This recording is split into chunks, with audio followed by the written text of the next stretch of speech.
Moje ime je Doktor Prodaje i znam što trebaš kupiti u boljoj polovici za nadolazeće blagdane. Kupimo set zimskih guma. Što kupiti boljoj polovici? 1000 lažnih followera na Instagramu. Bide. Kriptovalute, saborski imunitet. Klompe, brojač novca, biblija, pedikura, cvijeće. Zahvaljujemo našim doktorima prodaje na izuzetnim idejama za novogodišnje blagdane, ali mislim da mi u klinici Dentel imamo nešto bolje rješenje za vas. Naš prijedlog je jedinstven, dužeg vijeka trajanja i predstavlja jedno cjelovito rješenje, medicinsko i estetsko.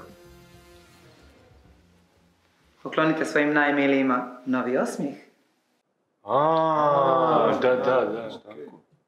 U Dentelija se volimo puno šaliti, pogotovo na svoj račun. Ali kada se radi o našim klijentima i njihovim potrebama, problemima, tu pristupamo vrlo profesionalno, ozbiljno, iskreno i sa efikasnim rješenjima. Ako vam nedostaje zub, nadomjestit ćemo ga. Ako vam je kratak, produžit ćemo ga. Ako su vam zubi istrošeni, napravit ćemo nove. Oni mogu biti svjetliji, mogu biti identični vašima. Ne moraju biti hollywoodski, ali i mogu. Dobro, to skup. Dogovorit ćemo se, ali pošteno ćemo se dogovoriti. A dobro, okej, može i to. Radimo predivno i usnice s hijaluronskim filerima, ali o tome se puno ne priča, jer svi smo prirodni, zar ne? Čekaj, može na rat? Može. 24, 36, 60.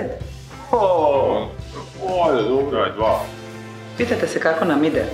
Dentel je narastao dvostruko u godinu dana i ne želimo više rasti. Zbog čega? Zato što želimo zadržati fokus na kvaliteti i zato što nam je trenutno jako dobro.